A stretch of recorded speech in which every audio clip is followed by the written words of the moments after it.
Hello everyone, my name is Paul and welcome back to the new news. I hope that everyone is having a great day. I hope that you guys have remained safe for the last couple of days, that you guys have had some time to enjoy yourselves, relax hopefully. If you live in the United States, I hope you guys had a wonderful July 4th, that you remained safe, as we'll get to some of the stuff that happened over the July 4th weekend.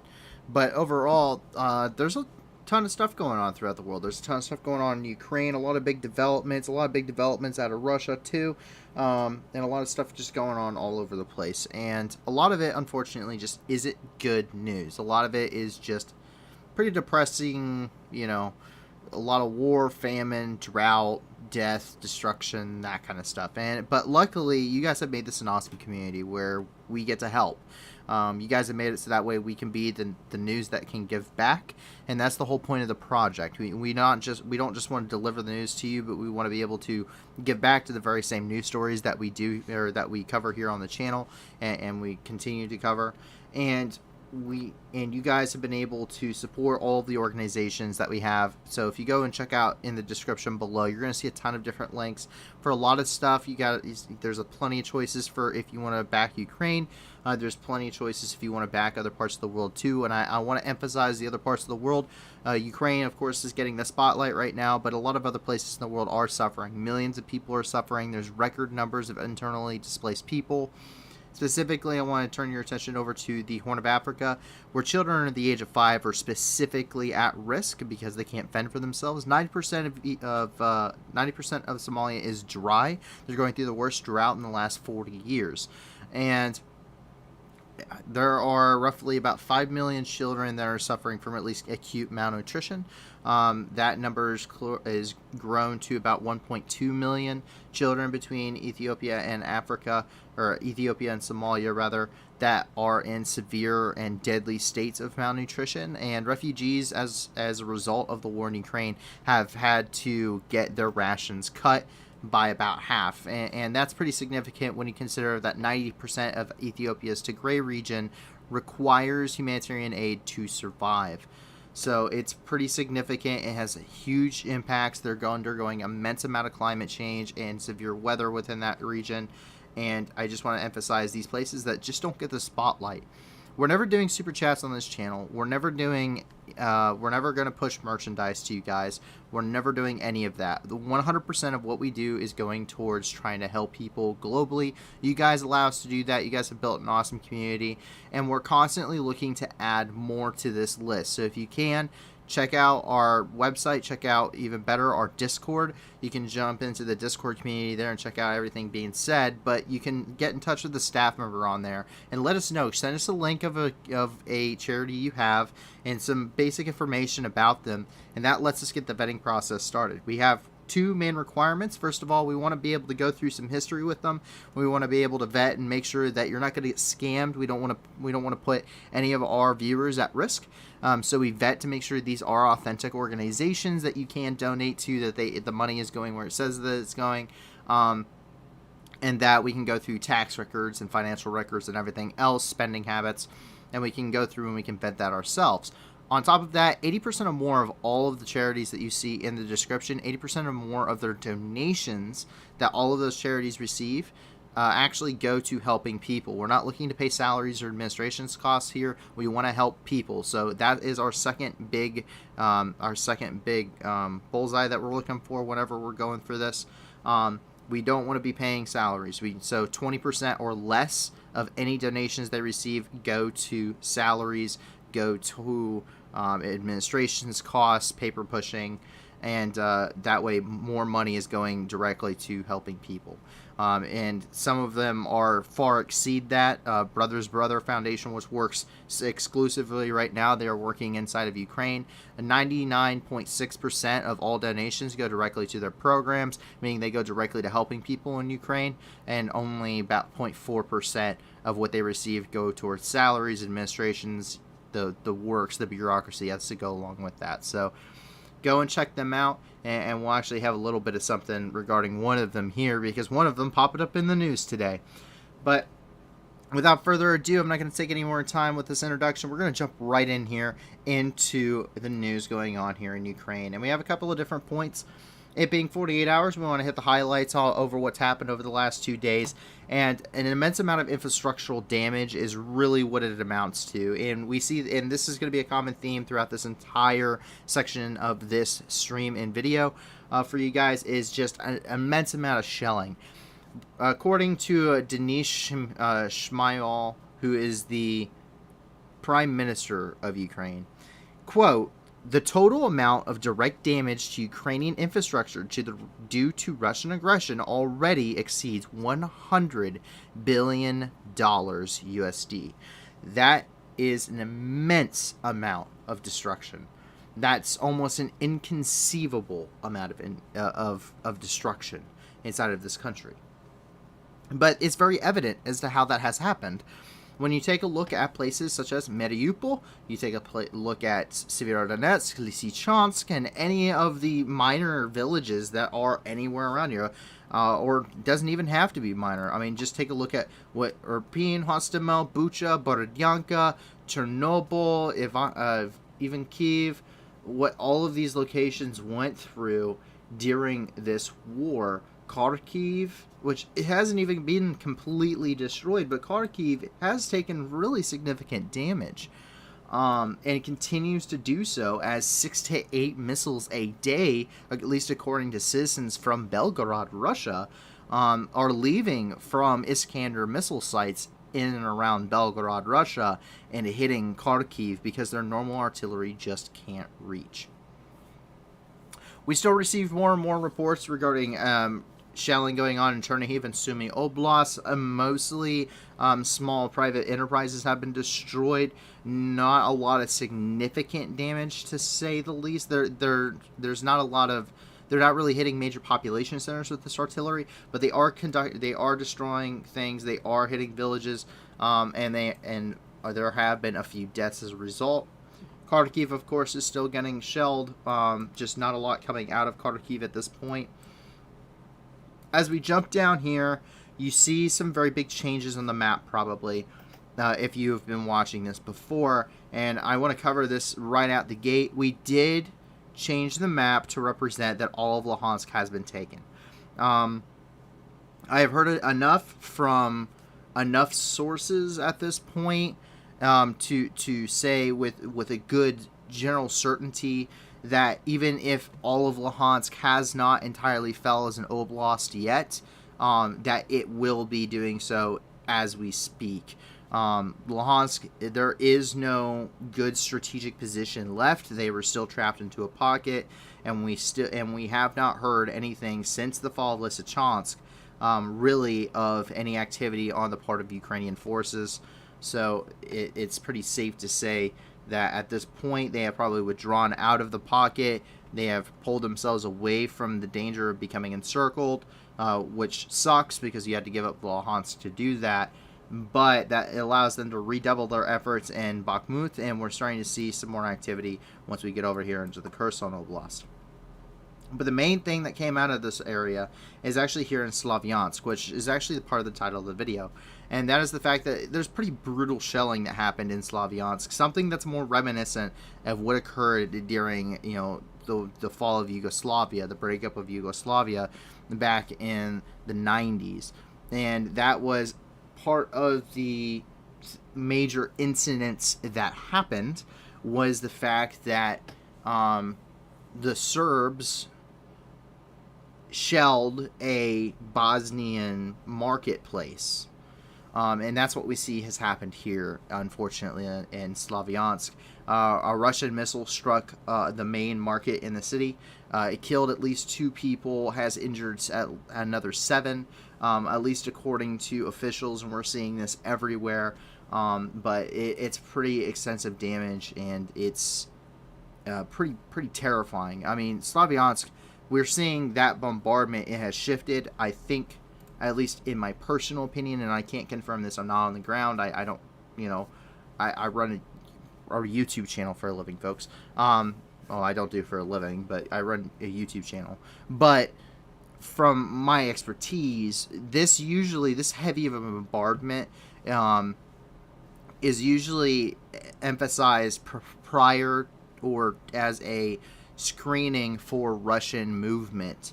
So what I am assuming is probably getting ready to occur, and I can't confirm this, but as Slavyansk continues to get heavier and heavier shelling, much like how we saw the shifting of fires from Severodonetsk over into Lysychansk, as Severodonetsk, the battle is wrapping up, we now see Slavyansk coming under immense amount of artillery pressure, meaning Russian forces are likely on the move. Their armor brigades are probably likely on the move down towards Slavyansk, because the next major location to take, while everyone likes to talk about the Battle of Bakhmut right now, Bakhmut really isn't that critical. It's really a localized criticality point, because it does have this major crossroads, but that is easily bypassed. You can just take, you could just take this main road here and just drive it straight north, and reconnect the lines here. Like, that's a major artery roadway. The major artery that they want to take is Kramatorsk. Kramatorsk is a major conglomerate for logistics. A lot of road networks run into Kramatorsk. A lot of main arteries run through Kramatorsk when it comes to the road networks. The rail lines run into Kramatorsk. Hence when the Tochka U missile hit Kramatorsk and it caused, they were reportedly aiming for military infrastructure there at the rail yards, and ended up killing like 52 civilians. But that is likely what is happening here. It is they're reshifting their focus, and the closest that they're going to get to Kramatorsk is from this northern offensive. And that would also, once again, put pressure if they push towards Slavyansk and they continue to push towards Bakhmut. You once again begin to start to put pressure on Ukrainian forces as you start to encircle them within a pocket once again, because there's still a bulge here. Well, let's take a look at this shelling of this marketplace here in Slavyansk. It is a little bit more graphic than what we normally show, but everything has been blurred out. That's majorly graphic, but just as a overall disclaimer. So take a look.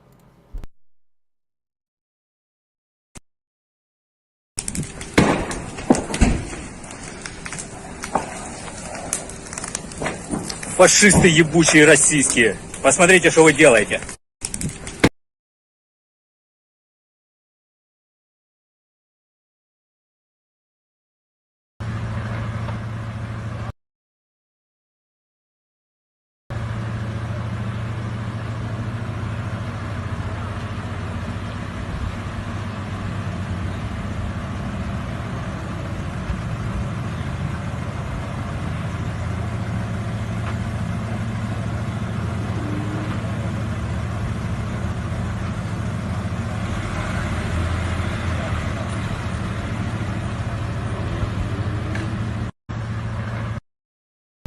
Once again, I propose to you the question of what kind of a military target does a central marketplace serve?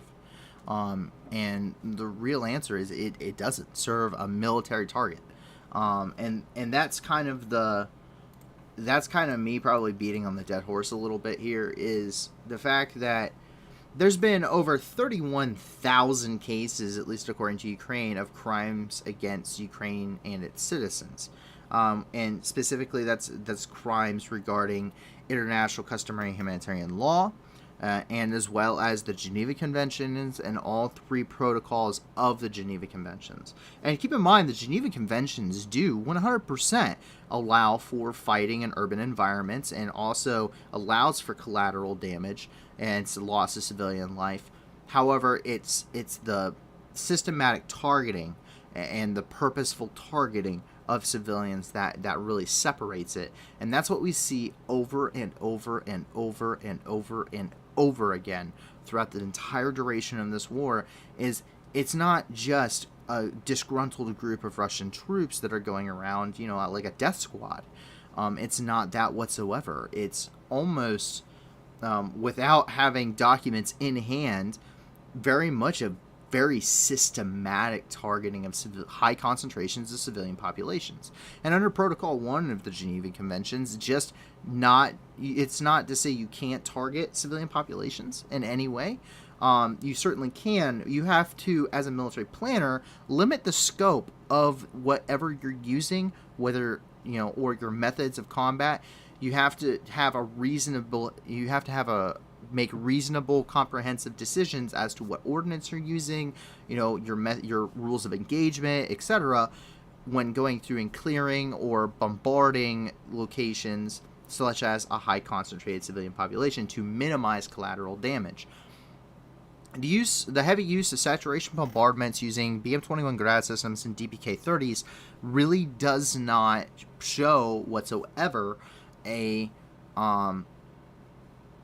comprehensive or reasonable mitigation factor, which therefore would break Protocol 1. Similar with the use of cluster munitions, it's a war crime not because it's cluster munitions. Cluster munitions are banned by international conventions on many levels, but Ukraine and Russia aren't signatories of those agreements. So Russia and Ukraine still believe that the use of cluster munitions is a viable option. But using them in a civilian population center means that it breaks Protocol 1 because cluster munitions don't limit the amount of inherent destruction and collateral loss of life and private property. As you jump down here into Donetsk, we can actually see where that difference is, because we can see here in Donetsk, has there been collateral damage and loss of civilian life? Yes. I will 100% say yes. I will also be willing to state that there are conflicting reports of who is using the BM-21 Grad systems. And should it be Ukraine using BM-21 Grad systems, at least in the early points of shelling Donetsk, that would be a war crime. Under Protocol 1, that would be a war crime. But what we see here, and we see more frequently now, is now that NATO weaponry is involved and precision operations can begin using artillery, especially between the M777 howitzers, the 155s, and the HIMARS system. That allows them to conduct precision strikes against the actual logistical centers within Donetsk. And we've seen this over and over and over again here, just within the city. Donetsk is a major hub of logistical networks for the DNR, or the Donetsk separatists, and also for the Russian military. And they have it's like every warehouse inside of the city of Donetsk has ammunition in it. And they're hitting them very accurately now, and they are destroying them at a pretty unbelievable rate, and we can see that here.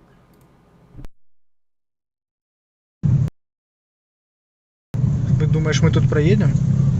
Да.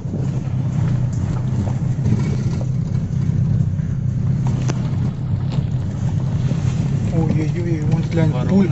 Все-таки склад был с боеприпасами, глянь, боеприпасы лежат. Смотри, глянь, прикинь, это все боеприпасы. Куда же ты едешь? Там вот вояки. Сейчас взорвемся еще на какой-нибудь хрени. Вон, глянь, мина лежит. Ты что, дурак?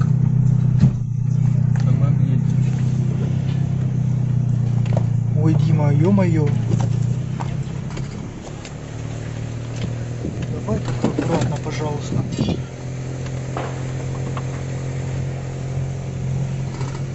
Ну, зато репортаж. Это репортаж не то слово, ля. Давай, наверное, утопить. Все-таки они везли. Ты думаешь, мы...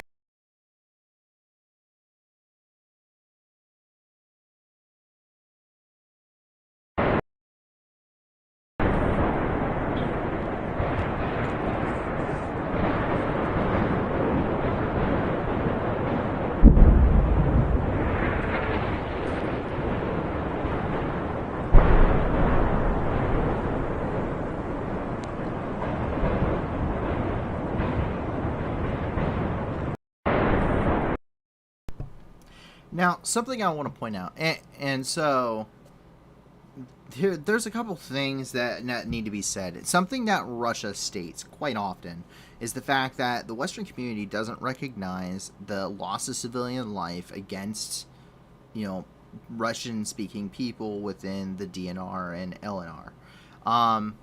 And I think to an extent, to a very limited scope, that may be true. But a very limited scope. And I say that on a very air of caution, because this does not mean that what is happening to those within the DNR and the LNR is the same thing that's happening to the Ukrainians. There's a very big difference between indiscriminatory, massive saturation bombardment versus strategic strikes that end up with collateral. One is a war crime. One can be, even to an extent, considered a crime against humanity, considering how many times we've seen it used on all aspects of the front lines. Meaning this is a rule of engagement they have. And then there's strategic strikes that end in collateral damage, which is really what we see within Donetsk. And we see this in other parts across the front lines. Are Ukrainian cities that are under occupation being shelled, and are civilians being killed by Ukrainian artillery? Yes. To say otherwise would be an egregious ignorance of how war is and what it truly does. And that is, innocent people will suffer. No matter, rounds don't care, artilleries don't care, or artillery guns don't care. None of that cares. A rocket doesn't care whether you're in an occupied region or if you are in, your own government's controlled territory. It doesn't matter. It doesn't care. It doesn't feel. It just blows up on impact, or on whatever delay it's set to. But I think something that I've shown here on the channel before, and I think it's very good to emphasize this once again, is one of their justifications for the Russians is the genocide, quote unquote, of Russian-speaking people within the Donetsk and Luhansk regions. And they say, such indiscriminatory shelling of these regions, of course, they're doing the exact same thing on a much bigger scale. Russia actually outguns artillery-wise. They fire 10 times more artillery than Ukraine ever will, probably. But let's take a look here. So these are the closest regions to the original front lines of the Ukrainian and separatist forces. And this is this part of Donetsk that would have been, once again, closest to where all that shelling took place. And you can see where the damage really is, where that damage lies, to an extent. You can see, some dilapidated houses as we get closer and closer to the airport. But for the majority of Donetsk, there isn't a lot of damage per se. There's not a lot of destroyed infrastructure that we can pinpoint and say, that looks like it was probably destroyed by artillery. And keep in mind, these are photos from prior to the war. These satellite images that we see on this map are prior to the war's outbreak. So this is stuff that happened prior to February. This would have been taken last year. And so this is all destruction from the war between the separatists and the Russian-backed separatists and Ukrainian armed forces prior to the February 24th, 2022 invasion. And what we see here is now you move over to the airport, which is a legitimate military target, and that's where you really see the destruction of the war. You see it right here in this very image that I'm showing you now. The complete collapse of, the hangar bays and everything else. I mean, it's very obvious, there's the runway is cratered and shelled. All of these buildings have been destroyed. It's very obvious that heavy bombardment and artillery strikes and airstrikes have taken place on this target. But this is very much a strategic military target. There's no doubt about that. Any airport is considered a strategic military target. And we see that, as you go further out, but it's not very long. Here's where the destruction ends, and right across the highway we start getting into these all these housing blocks, and we don't see that level of destruction. We don't see the destruction here. We see normal everyday homes. Now, is there some destruction? Yes, there is. Because once again, collateral damage is an unfortunate and egregious thing that unfortunately happens in war like it or not, and no matter how much you try to prevent it, it will always happen. Innocent people lose their lives. But is this a continuous saturation bombardment meant to eliminate the people of this region? No. We don't see enough destruction here in Donetsk, which should show probably the most significant amount of damage, to what has happened, during this conflict. And we don't see it. We don't see it down here. And what you could also consider a strategic military target, these major industrial complexes in downtown. We don't see it here either. We don't even see really any signs of the war affecting this region at all. Looks like all this stuff is still operational and full capacity. I mean, everyone's going to work. I mean, nothing seems like it's out of the ordinary, outside of being a normal city. Once you get past just a little bit in from the airport, it's normal life. Now, does this prove everything? No, but it should give you a good generalization of what this war has been like, and you can take what happened in Donetsk prior to this war, and you can expand that along the entire front. And what we don't see is a systematic destruction. We see destroyed villages. We see destroyed infrastructure. We do see that, but not on a level that is comparable whatsoever to a genocide or even ethnic cleansing. It's really just limited in scope or in and around military infrastructural targets, and most of those aren't even hit. Once again, the industrial centers would be one of the first things that I would target if I was in command of an artillery battery in Donetsk, in the Donetsk region prior to the war. I would limit the separatist capabilities to engage in conflict. And so we don't see it. We just don't. So take that for what it's worth. It's, I'm no intelligence gathering expert, and I'm, just giving you a quick glimpse of to what I have noticed as I go through this map every day. And I just don't see the justifications similar to the scenes that we see since the outbreak of the war by the Russian forces and what they are doing. We jump down here into Mariupol, which is for one of the most battered areas of this entire conflict. Mariupol really only exists in name. Its name exists here on the map. We can scroll in. We can see how cool the city was prior to the invasion. All of this is gone. It's gone. It's not there anymore. But what we do know is that the Angel of Death has descended once again upon Mariupol. This is coming from the press service of the Mariupol City Council. This would be the Ukrainian City Council, not the occupational government. And they state that, quote, Ukrainian citizens from Mariupol in the Donetsk region, temporarily occupied by Russian troops, are dying from a lack of medicine. So there has been pretty significant updates that we have heard of that the surviving population that remains within the occupied zones and has not been deported to those filtration camp systems, which are a whole different topic. Essentially just think Russian concentration camp or Russian gulag. And that is what is happening here in Mariupol. You either get sent to one of those locations, Penal Colony number 52, also known as the Isolation Colony, Bezemin, which is probably the largest filtration camp. It can hold reportedly up to 100,000 people, at least coming from the Russian media side of things.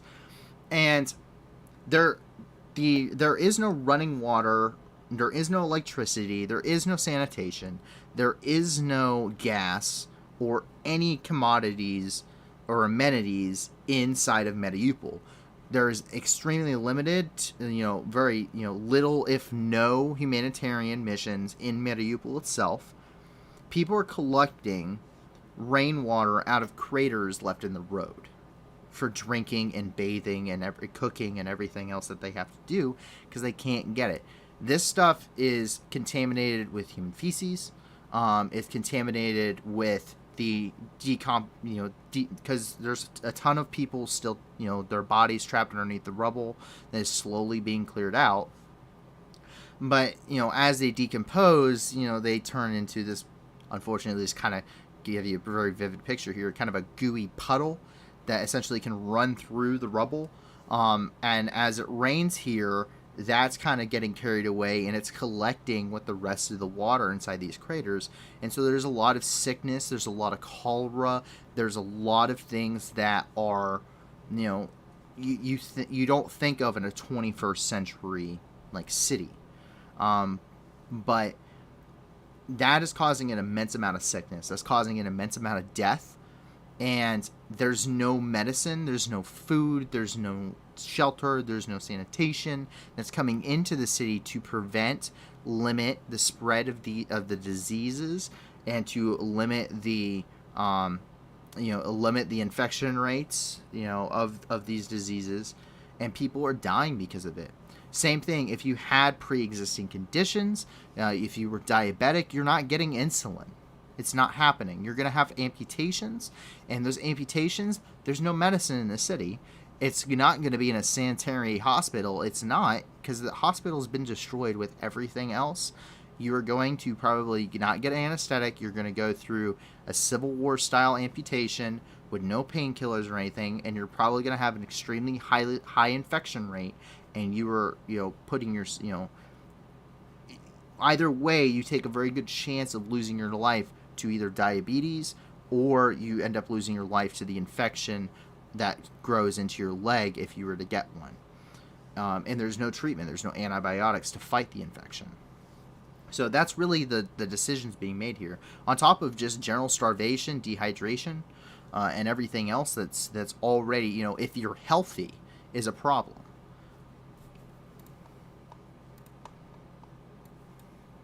We jump over here into the Kherson Oblast, we can see once again that increasing military pressure is building onto the Russian forces.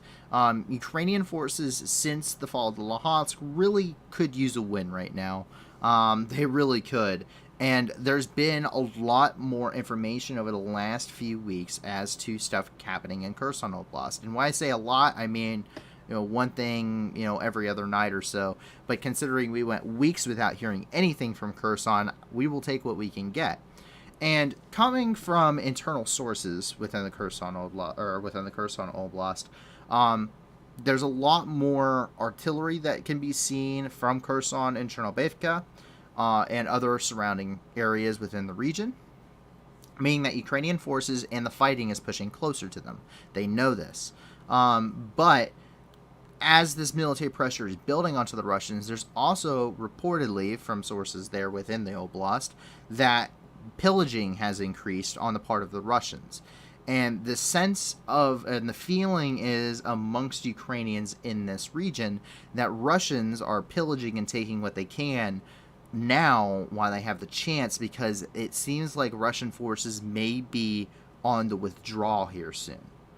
So this isn't something to confirm. But this is coming from people inside this region, and this is what the overall feeling is.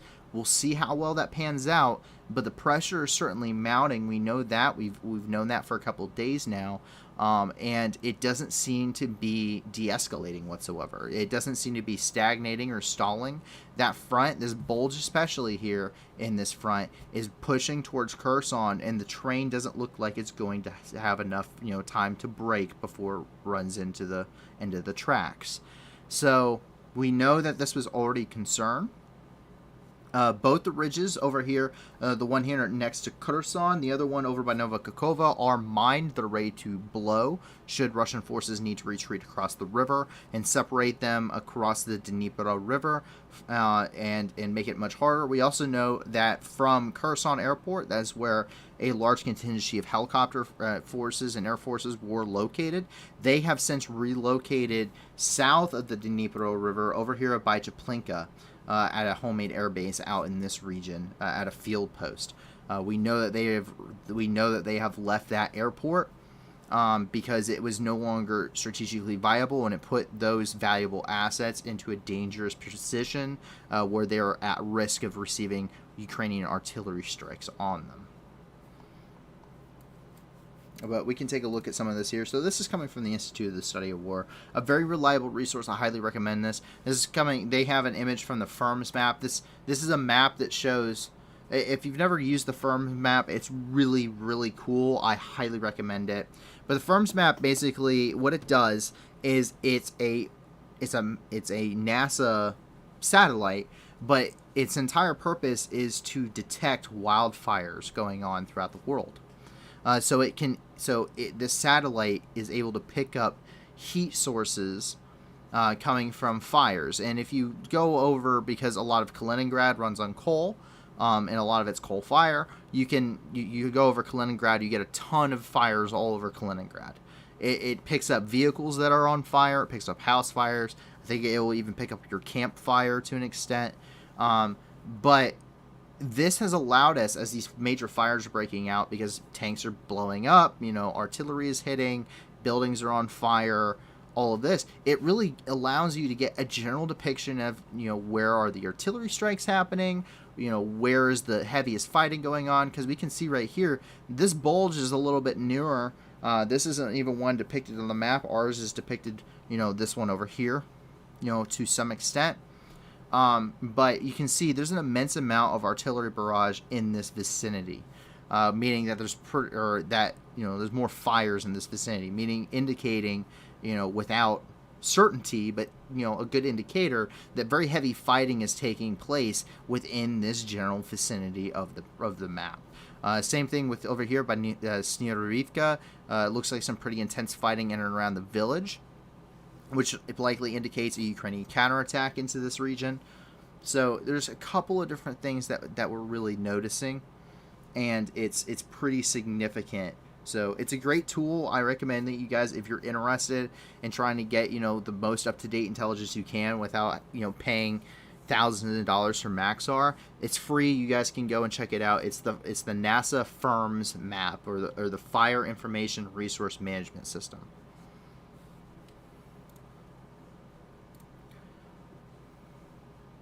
We can take a look here, and this is stolen appliances and furniture in the Kherson Oblast. This is a Russian truck. This is a Russian logistical truck, and here they actually have another photo of it.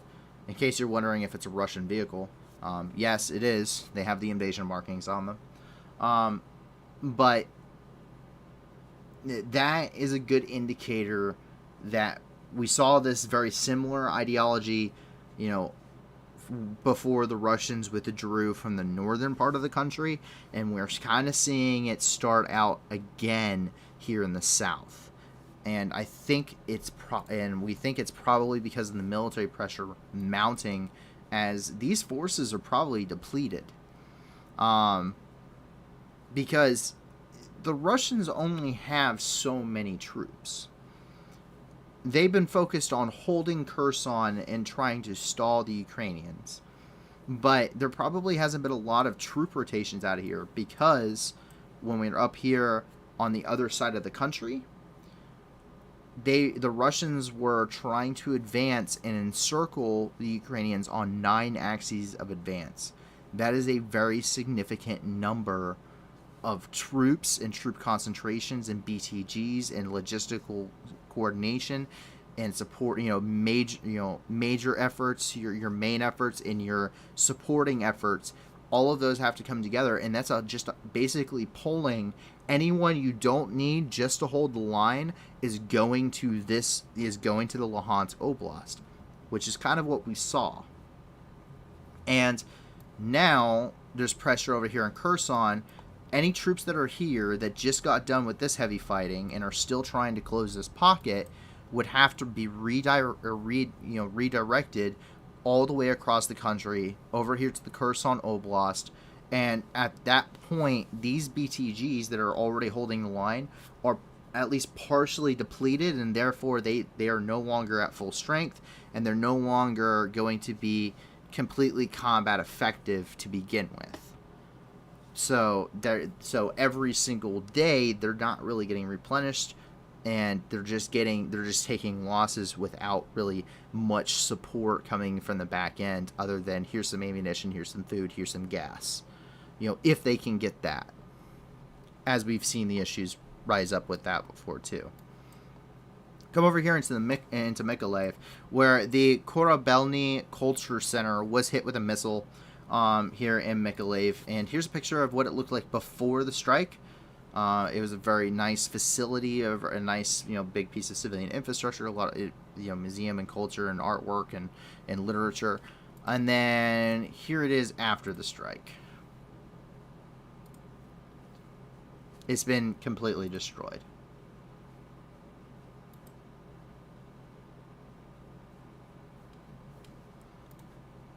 Once again, it's not there's no way that's a military target. It's a cultural center.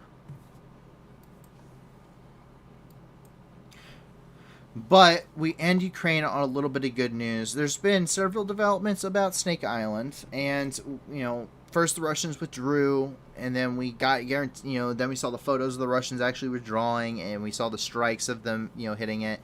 Now we get the final win. This is coming from the Ukrainian Ministry of Foreign Affairs. That is, Ukrainian troops have once again landed on Snake Island. They have raised the Ukrainian flag over the island. It's officially back in the hands of Ukraine.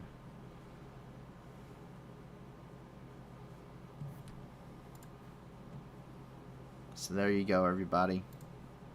Snake Island is officially in Ukrainian hands. It's not just sitting out there undefended in the middle of the Black Sea. But that actually wraps up everything inside of Ukraine. But there are several developments outside of Ukraine that are rather important too. And we're going to go ahead and jump right into those. The first thing is up here in Klitsny. And we see this here in Klitsny, where there is 3 men that attacked a military unit located in this region. So this is actually, this news source is not Russian state media. For once, what this actually is this is the Russian Nobel Prize winner for peace regarding this. So we can take a look here. Вот такая ерунда. Стоят полицейские.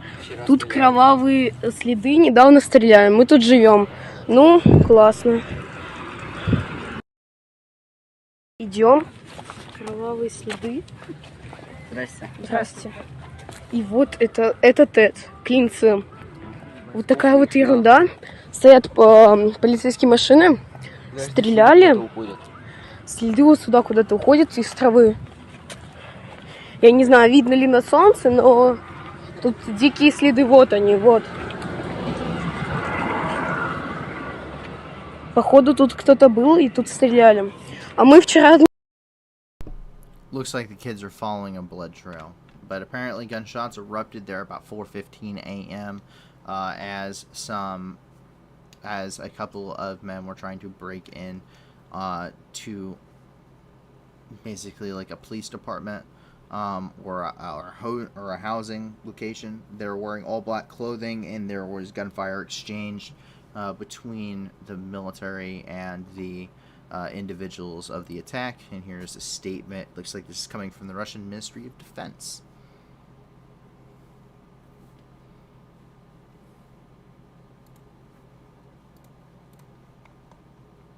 Let's jump up here, up into Moscow. There's a couple of different things going on here. So this actually has to deal with one of the charities that we have in the description, guys. So the FSB actually arrested a Russian male here, somewhere in the country. We don't know exactly where, so we stuck it up in Moscow, who supported the Ukrainian charity Come Back Alive. The link is in the description. It's one of the first ones that we added. Come Back Alive, what they do is they provide body armor and equipment to Ukrainian troops. They have since 2014, which is when they started, and they continue to do so. And that, that's literally life-saving. So they don't provide weapons, but they do provide body armor and first aid kits and stuff like that. Well, this Russian male donated to Come Back Alive, and they charged him with crimes against national security for donating to that charity. We can take a look here at that raid.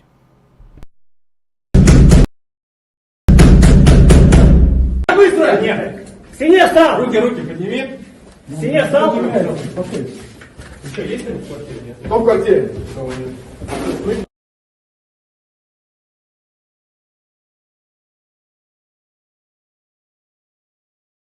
Управление Федеральной службы безопасности Российской Федерации по городу Москве и Московской области располагает сведениями о том, что граждане Российской Федерации на период проведения специальной военной операции на территории Донецкой Народной Республики, Луганской Народной Республики и Украины осуществил денежные переводы в иностранной валюте на банковский счет Украинского благотворительного фонда «Верни живым», деятельность которого направлена против безопасности Российской Федерации.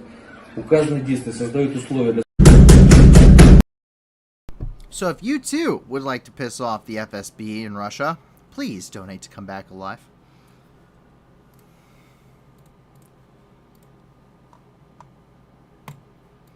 The chairman of the State Duma had made some statements. This is coming from their official VK page for the Russian State Duma. And the chairman made some statements regarding the end of the war, or in his terms, the end of the special military operation. And he said, quote, "It will end, including when they stop striking at our peaceful cities and villages. They themselves are leading everything to ensure that our troops do not stop within the borders of the Luhansk People's Republic and the Donetsk People's Republic. You have to believe in your country, believe in its armed forces." And that's coming from Vyacheslav Volodin, the chairman of the Russian State Duma. And we actually do have that post here for you guys if you want to check it out for yourselves. Go over here and get this translated. So pull it right off of here. We can even listen to him say it if you want. Когда речь начинает заводить, как мы видим, задачу, и когда это все закончится? Закончится в том числе тогда, когда перестанут наносить удары по нашим мирным городам и селам. Поэтому вот они сами ведут все к тому, чтобы наши войска не останавливались в границах Луганской Народной Республики и Донецкой Народной Республики. Потому что удары наносят с территории Харьковской области, с других регионов. Надо верить в свою страну, верить в ее вооруженные силы. So there you guys go. It's not the only statement, or that's not the only thing coming out of the Duma, though, and that's because the State Duma also passed a law today. This is the third reading of this law, which therefore it was now signed into law, or brought into law and passed by the Russian State Duma. And what this law does, the State Duma, for those that don't know, is essentially the parliament, quote-unquote, of Russia. And they passed the law on the 4th of July, which stated that all civilians, which would be those that served in the militia within the Luhansk and Donetsk separatists, will be given the status of veteran in Russia automatically. And that allows them to draw pensions and other benefits, which they've actually been rolling out for some time. They just passed some additional laws regarding pensions and veterans benefits here starting in July. They passed them in June and they took effect in July 1st. What this really does is it really solidifies Russia's holding on the Luhansk and the Donetsk People's Republics, the self-declared People's Republics, and that is that they're just really proxies. They're just an extension of Russia. They are the political entity version of the Wagner Group. The Wagner Group and the Russian army have absolutely no inherent difference, except for the Wagner Group are technically mercenaries, big quotations around that, which means that they can operate independently and give plausible deniability to Russia. The DNR and the LNR are the exact same thing, except as a political entity. What this means is it's just Russian expansionism. It's just conquest. It's about conquest. It by their own admission with this, with passing this law, it's in their own admission now that they are doing this because they will be pulling these into Russia. They will be doing the same thing they did with Crimea. And we already knew this. from other statements being made by the Russian government, because they are looking at annexing the Luhansk and Donetsk into Russia. They're trying to do the same with South Ossetia. They have been for some time, since about 2008, and a little bit before then. And it comes down to the same thing. It's Russian expansionism. It's continual destruction of of something they don't see as as a culture that they recognize, or an independent country they recognize. They don't really recognize Georgia. They don't recognize Ukraine. They are they have threatened to revoke Lithuania's independence. I don't know how you do that. I've never heard of someone just. It's not like a charter. You can't just revoke their charter like the British did in Boston. It's not how that works. They're an independent country. They have been for 30 years. Ukraine has been an independent country for 30 years. You can't just revoke it. It's not how it works. That's not how the world works. It's never been how it works. But we can see that here. This is their official statement. Once again, their official VK post. We're going to go ahead and translate it. Civilians involved in the special operation were given the status of combat veterans. The law was adapted today in the third reading. We are talking about civilian personnel in the armed forces of the Russian Federation, repair teams, doctors, war correspondents, and other specialists.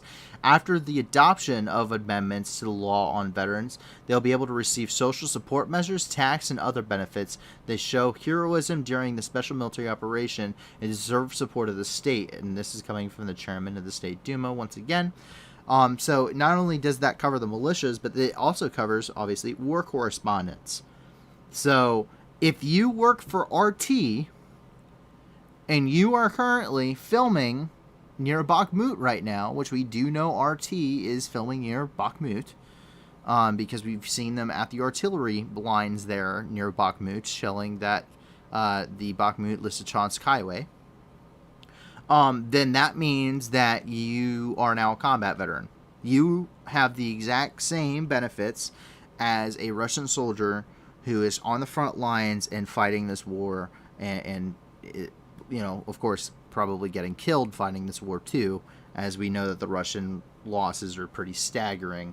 Though I will say that I think Ukraine has inflated the Russian casualties pretty drastically. At least according to Ukraine, 75% of the invasion force that Russia brought into this war has been effectively neutralized, which would mean the war would be over. It would just be over.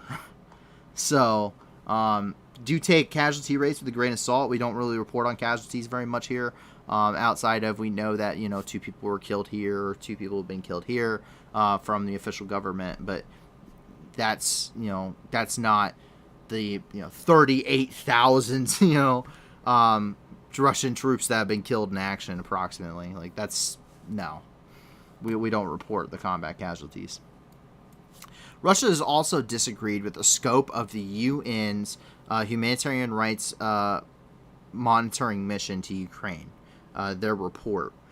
So this is coming from the Russian Ministry of Foreign Affairs, and they say that they disagreed, or that they did not agree with the UN human rights monitoring mission to Ukraine findings because the verbiage that was being used attributed the cause that these were caused by Russian hostilities in the region, stating that the verbiage was beyond the report, or the verbiage was beyond the scope of the mission's overall tasks. So we can see that here. This is what they're officially stating. Maria Zakharova said, we were perplexed by the regular report by the HRMMU entitled Situation of Human Rights in Ukraine in the context of the armed attack by the Russian Federation. We believe the drafting of the document is beyond the HRMMU's mandate. And we have a couple of different things here to back up or to show you what is being said. So the first thing is, today was one of the meetings of the UN Human Rights Council, and this is the state from the commissioner, or the UN Commissioner on Human Rights for the UN. It was her last time doing this. She will not be running again to chair this. and she had some statements here regarding it too. I'm not going to read the whole thing. It's a lot of dialogue, but quite an extensive statement. This is coming from their official website for this. And we also have the HRMMU report. So this actually came out on the 29th of June, 2022, and this only covers between the 24th of February and the 15th of May. And so it's a little bit delayed that this has come out, but if you want, this is all in a PDF. If you go to our website, the link is in the description. We upload our map. In fact, it's uploaded as of right now. You can go check it out along with the stream. I do it before the streams now. But all of this stuff is on that. You can access all of these different little bullet points that we have on here, and you can go and check that out. I highly encourage you to go and read further as to what is actually being said, and as opposed to the statements, because we try and get as many official statements as possible to show you, what is being said on both sides. That's not the last thing, though, and that's because this is actually taking place on the International Space Station, but considering it's Russia, I figured no better place than to put it right here at the headquarters of Roscosmos, which is the Russian space agency. And that's because the Russians showed up with blue and yellow jumpsuits a couple months ago. Now they're waving around the flag of the Luhansk People's Republic. And they were displaying it. There's a big picture taken. And we can take a look at this here real quick. So, and also, they're wearing, of course, the Russian flag colors and in line. But the thing is that the International Space Station isn't meant, it's made a lot of people mad, a lot of astronauts mad, the astronaut community mad, which is not a very big community. They all pretty much know each other, because the International Space Station is not where politics is supposed to be involved. It's not about bringing your politics or your ideology to the International Space Station. The International Space Station is supposed to be about cooperation, working together, and putting that aside. It's supposed to be a place of peace and science and culture, and not political ideologies. And doing this inherently breaks that. It fundamentally breaks that by making political statements on the ISS, which is what's happening.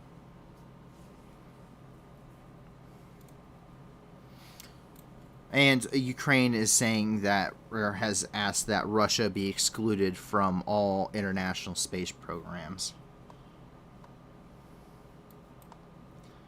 We jump over here. We actually jump over here into Brussels, where there's been a lot of different things that have happened over the last about 48 hours.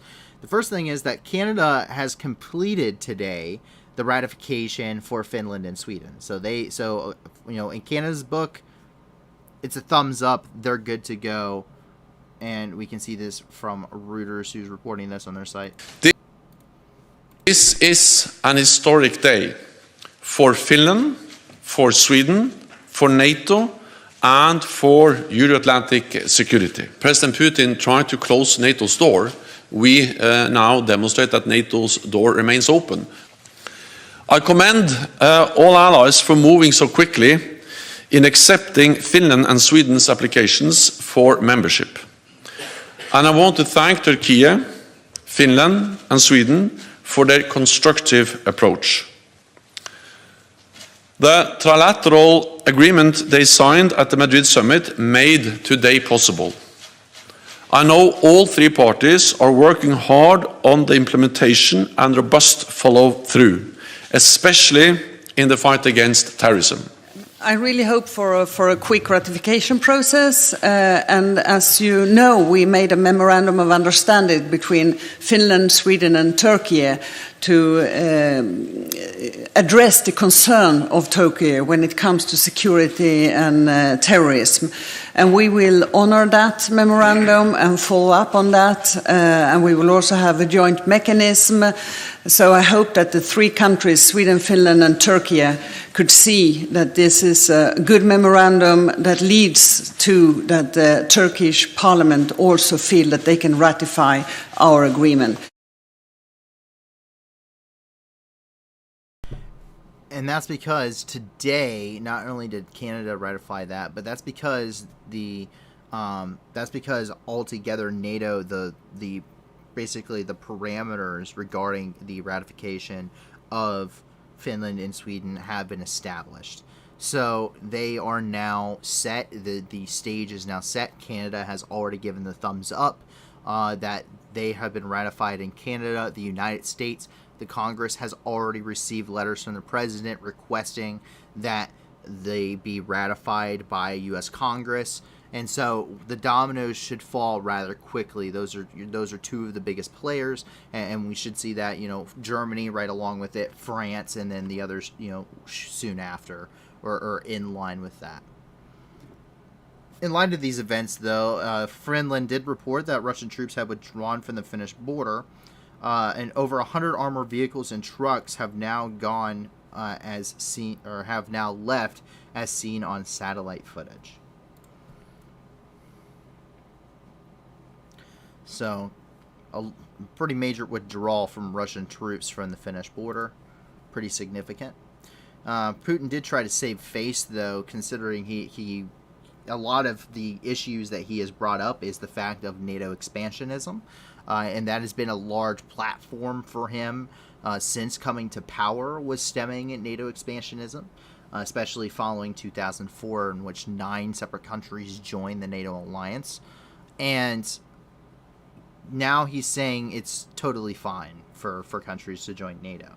It's pretty much a 180 on his policy record, at least at face value.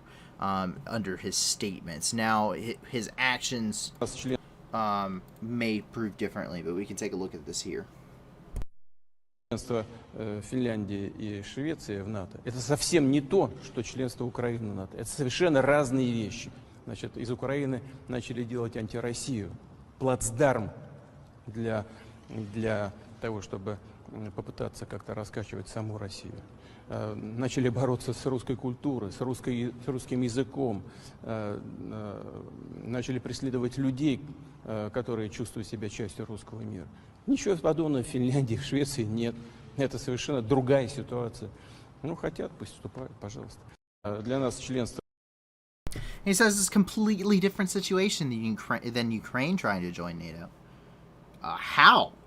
I think it's worse for Russia by a long shot. I mean, just look at the map. I mean, here's Ukraine's border with Russia. This is Ukraine's border with Russia. We'll start here. We go all the way around until, we'll go all the way around, right? And then down here, and that's Ukraine's border with Russia. Okay? That's Ukraine's border with Russia. That's a lot bigger border with Russia. Much bigger. Much bigger.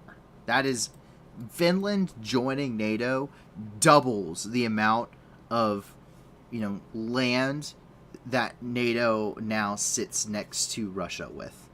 It doubles it.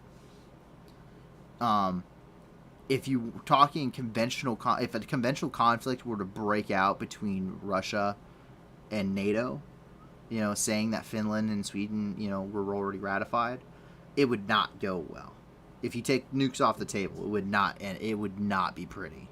It would be, I'm pretty sure NATO would it would be bloody, but NATO would probably mop the floor with Russia. Just because you can't defend that much. It's almost impossible to defend that much territory. But, as they say, don't fight a war in Asia. Well, it would just be easier not to, and just probably bomb Moscow into submission. But that's the reality. It's a lot worse Ukraine joining NATO would have been the better strategic option in a list of bad options of what would I rather give up.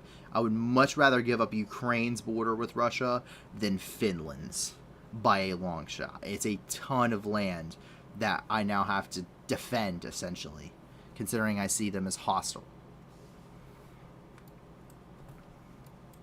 We jump down here into the Middle East, and we can see here in Syria, this is up in the northern part of Syria, and an IL-76 transport aircraft from the Russian Air Force landed and delivered more than 300 Russian airborne forces into the airfield of El Kamishli, which is here in northern Syria. It's right here along the Syrian-Turkish border, and it's intending to strengthen the Southern Command.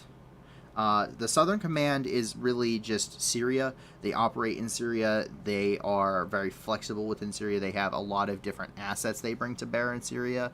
On top of their air force, they have a significant amount of ground forces there in the region as well. Highly mechanized forces, highly motorized forces. They're more mechanized troops they usually keep in reserve. But you see a lot more motorized patrols of Russian forces all over the country of Syria, intermixed and sometimes creating a lot of tension between coalition forces and Russian forces. And they also have a large number of the Wagner group operating within Syria, much to my personal displeasure. So that gives them a lot of plausible deniability. And there seems to be a lot of coordination between Turkey and Russia, despite being on opposing sides of the other conflict going on in the world, as Turkey's preparing to conduct what appears to be another invasion of Syria.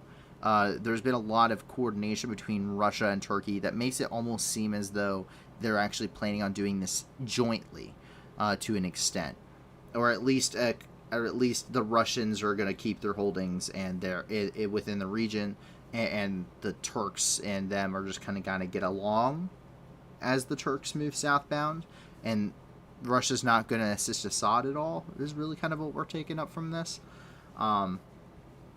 But it's very possible the Russian forces could join the Turks and continue taking over Syria. It's totally possible. We've seen them conduct joint patrols. But we can take a look at that here.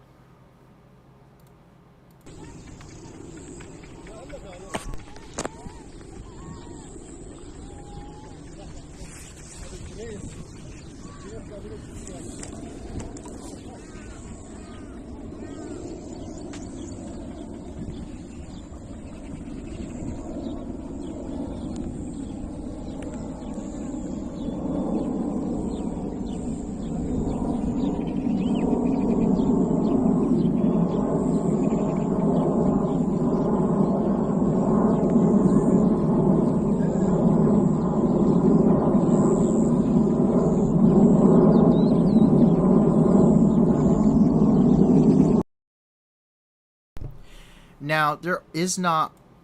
So I know this region rather intimately. I spent a pretty extensive amount of time in, this part of Syria, to say the least. And there's not a lot of strategic positions to hold. There are a couple. Al-Hasakha, Al-Shaddadi, Suwar, Spokane, and up here near Nuziabin, the M4 highway, which is the main artery that runs between Iraq and all the way over through Aleppo and into Jordan, that in Lebanon. So that's all very important, areas to have. Sorry, over into Lebanon, yeah. So this is, though there's not a lot of super strategic positions to hold. Holding this, there are not a lot of large aircraft accessible runways in Syria, as you can imagine. There are not a lot of, long enough runways to land large military aircraft to bring in massive amounts of troops and supplies and equipment. Which is, when you're fighting in the Middle East, what you have to do. You have to bring everything you need to fight in this environment. You know, Russia can just ship, they can just throw a bunch of tanks on a train and ship it into Ukraine. We've seen them doing that the entire war. They have to load, two T-90s aboard the largest heavy lift aircraft they have, and then they have to fly it in and drop off, and now you have, part of a tank platoon. Not even a full tank platoon, just part. You have 2/3 of a tank platoon, because a Russian tank platoon is 3 tanks. So they, it takes an immense amount of effort, and this is probably one of the most important positions to hold in this entire region. If I'm not mistaken, this is the one that was captured after U.S. forces left. It looks like it is, judging by the artillery guns. It may have been. I'm not 100% on that, though.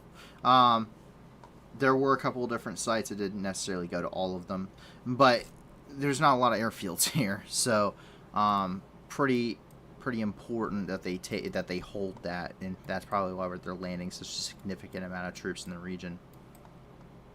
As we jump over here into Afghanistan, we have a couple of different developments. The first thing is over here in Herat. Here, the Taliban was attacked by the Islamic State.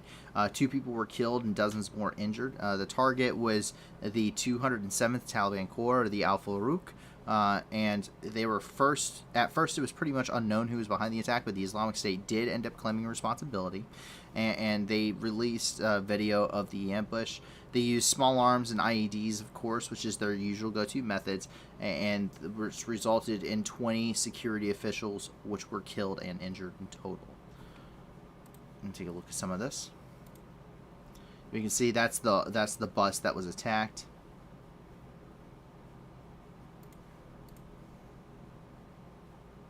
And of course, there's the Islamic State claiming the attack as well.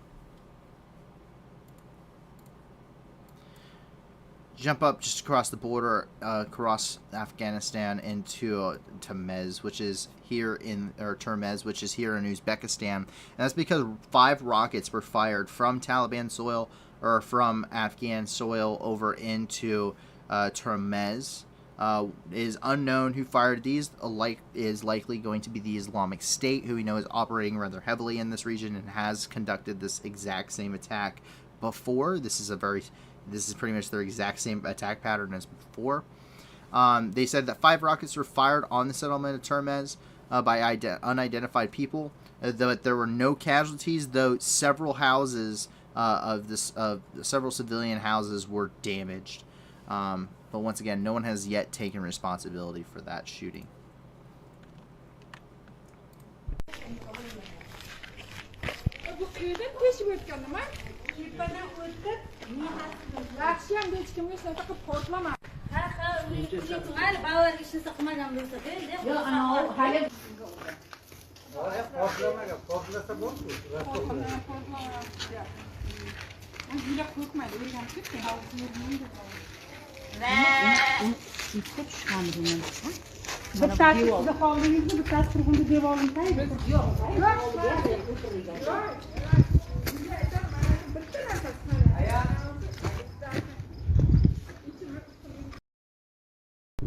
So, what they likely used in this attack, and it's pretty common for this to happen, is they probably used a truck or they used a sled that had basically pipes welded onto it that were big enough to mount Katyusha rockets.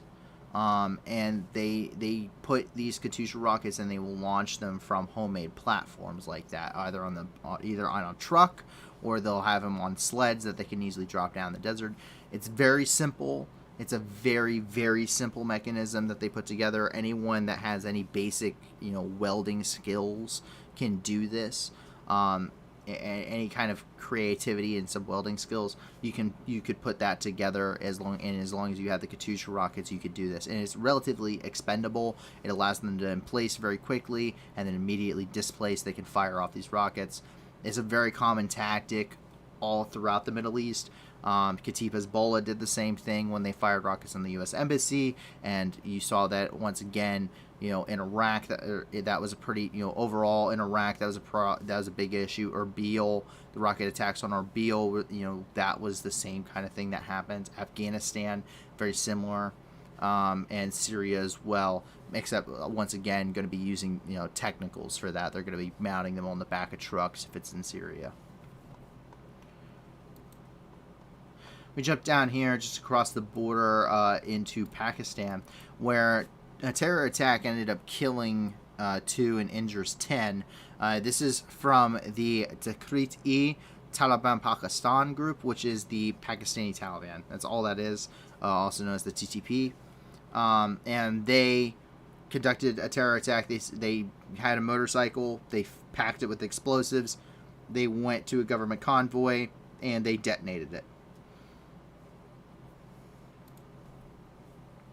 And we can see, what's left of the motorcycle.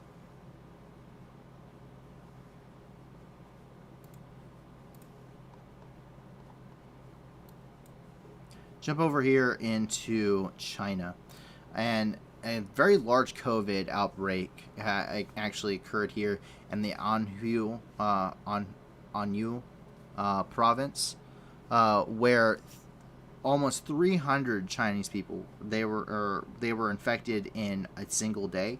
Authorities decided they did not want to wait, and they went ahead and they put 1.7 million residents into lockdown. And if you remember what was happening over in Shanghai when they went into lockdown, the government does not play when it means a lockdown. They won't even let people go out and get food. It doesn't matter if you're prepared or not, you're going into lockdown, and if you try to resist, government forces will come in with everything they got. So, but once again, a large lockdown happening here in China with 1.7 million people. We jump down here into the Cabo Delgado province of Mozambique, which has seen a significant amount of fighting with the Islamic State. And once again, Islamic State militants carried out several terror attacks, which left with dozens of military and representatives of Christian communities dead, as well as burned houses, churches, and military barracks. One of the jihadist attacks, an army barracks in the Nangay district on the border with Tanzania, one soldier was killed, and the rest of the soldiers had to flee, leaving a large amount of weapons and ammunition, which were then subsequently captured by the Islamic State forces. Unlike in previous engagements against the Islamic State, where there was, at least some kind of a coalition presence against them in a, modern military form, the governments of Africa, to generally speak, and this is a very much an overgeneralization, keep this in mind, they are not well funded, nor are they extremely well trained to the equivalent that you normally you or I would be thinking of. So the Islamic State here has a very significant advantage that they did not have in the Middle East, and you can see them burning down part of the village here. They have a very significant advantage in Africa, which is now why this continent is considered the #1 place for the fight against the Islamic State and other terrorist organizations, because many of them have gained a following here, whether that's Boko Haram, Al-Shabaab, the Islamic State, the JMIN. There are plenty of others to choose from. Pick your poison, but there is a lot of Islamic State activity here. They have really grown a following in Mozambique. They also have a significant following in Nigeria, Niger, and Burkina Faso, as well as in parts of Mali. So they're within other regions too. We just don't hear about it nearly as much. Al-Shabaab pretty much controls Somalia when it comes to the terrorist organization. The poison that they have picked is Al-Shabaab there, which is Al-Qaeda. Boko Haram operates within the interior too in sub-Saharan Africa, but they have, to an extent, the Islamic State and these other terror organizations unlike what they found themselves in the situation in Iraq and Syria, they are essentially equal to the military forces that they are fighting that are being presented by the governments within Africa. And there's not a lot of coalition forces within the region. There are some, mostly training and advisors. And they, we're not seeing a lot of active combat roles. We're not seeing any of that, much like we saw in the Middle East. And that's leading to the Islamic State and other terror organizations gaining more power and really taking on, the role of trying to gain and capture and conquer lands to carve out caliphates. We jump over here into North America, where unfortunately 4th of July could not quite be celebrated here up in Highland Park. 7 people were killed during a 4th of July parade here in Highland Park, which is a suburb of Chicago.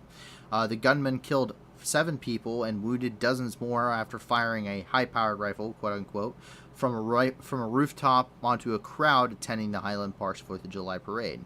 Those who were wounded in Monday's shooting ranged from the ages of 8 to 85 years old, including 4 or 5 children. Roughly 8 hours later, police pulled over and peacefully arrested the man in Lake Forest.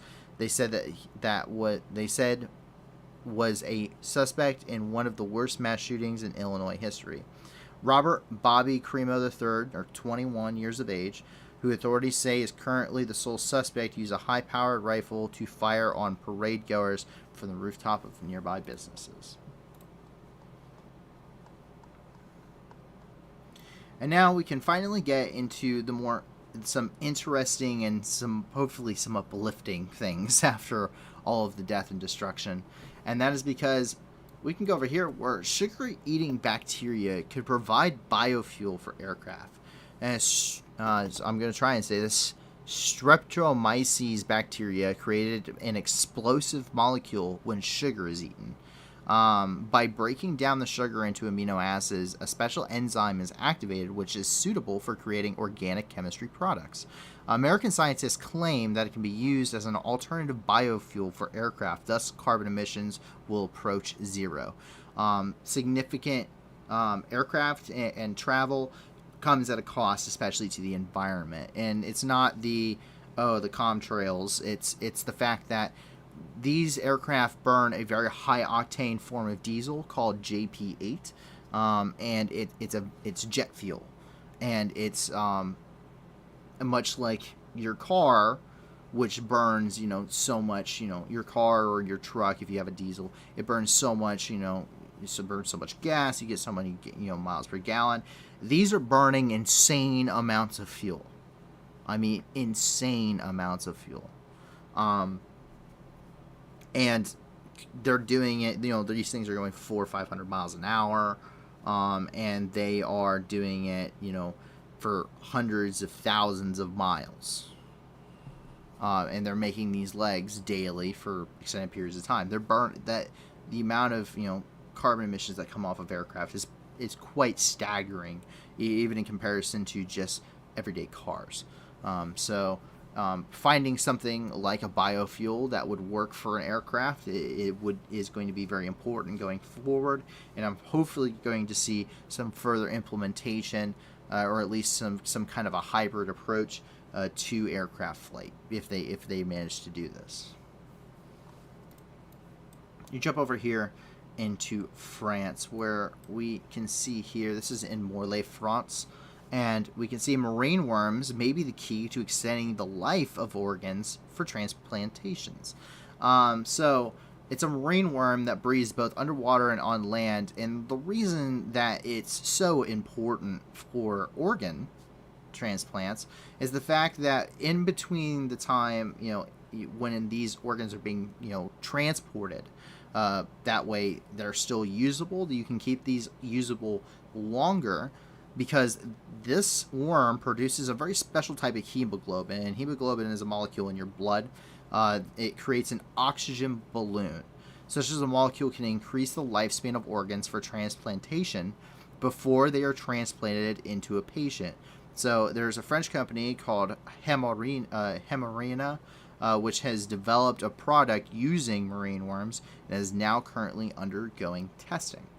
So this could save lives of people that require transplants but don't necessarily have, there may be a pretty distinct gap between, when the individual that has a match, passes away or is donated, to when it can be successfully transported, removed, transported, and then, during, X amount of hours of surgery before it's actually put into the individual receiving it.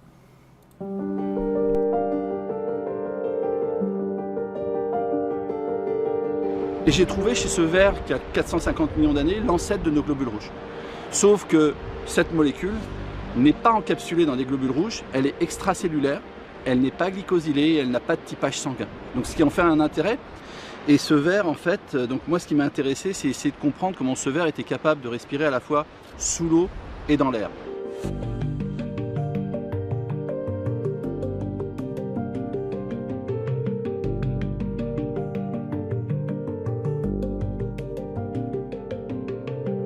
À marée basse, il va attendre, il va vivre sur ses réserves d'oxygène qu'il a fixées à marée haute. Et en fait, la molécule d'hémoglobine qui lui permet de faire ça, c'est une molécule en fait qui est géante, qui est capable de lier 40 fois plus d'oxygène que nos hémoglobines à nous. Et donc en fait, cette molécule en fait est capable de lier 40 fois plus d'oxygène et de le libérer pendant tout le temps de la marée basse. Donc en fait, cette molécule d'hémoglobine, c'est un peu la petite bouteille d'oxygène en fait du ver marin. Avec tout ça, nous on fait des produits pour la greffe d'organes, pour la transfusion sanguine, pour les produits dentaires, pour la cicatrisation, en ayant compris comment ça fonctionnait, et tout simplement par une approche naturaliste de biomimétisme, essayer de comprendre comment la nature fonctionnait autour de nous.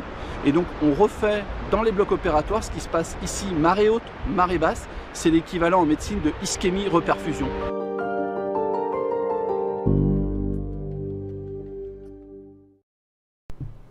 Pretty cool, pretty interesting, and believe it or not, as far-fetched as that sounds, penicillin's also a fungus, so I don't know what to tell you. I mean, sometimes Mother Nature knows best, and studying that kind of stuff could really lead to some pretty cool advances and save a lot of lives, and hopefully it will. But that is actually it for all of the news of the night. I hope that you guys have enjoyed this and how we do the news here, and the whole point we're doing this is because we want to be able to give back to the very same scenarios that we're talking about here on the news. We want to give back to these very same stories. And so please make sure you check out the video description below and check out all the different links there. Not just Ukraine, though Ukraine is very important, and please donate to those organizations too, but also look at the others that aren't in the spotlight as well. Because they still need our help, and they could really use it probably more now than ever. And if you have any more, we're currently vetting some as we speak. We're going through and we're vetting more organizations that have been given to us from you guys here in the community, and I would love to receive more. So jump onto our Discord, the link is in the description, and let us know if you guys want to check that stuff out, and send us more donation links and some short, a short summary of what they do, so that way we can get that vetting process started and hopefully add more. And once we get to a large enough viewer base, essentially, and YouTube allows us, we're going to go ahead and we're going to start putting donations on every single stream. We're never going to be doing your merchandise. We're never going to be doing super chats on this channel. Everything is for charity. And so please make sure you go and check those out. That's why we're here. That's why we're doing this. And so if you can't give a lot to these organizations, give a little. If you can't give anything at all, give us a like and subscribe. Let your friends know about us, because the more people that are here, more people can enjoy the news. But most importantly, the more people that come here, the more people can pitch in to these organizations, and the more meaningful difference we can make in people's lives that are being changed by these very news stories that we talk about every single day. So I thank you for the support you've already given those organizations.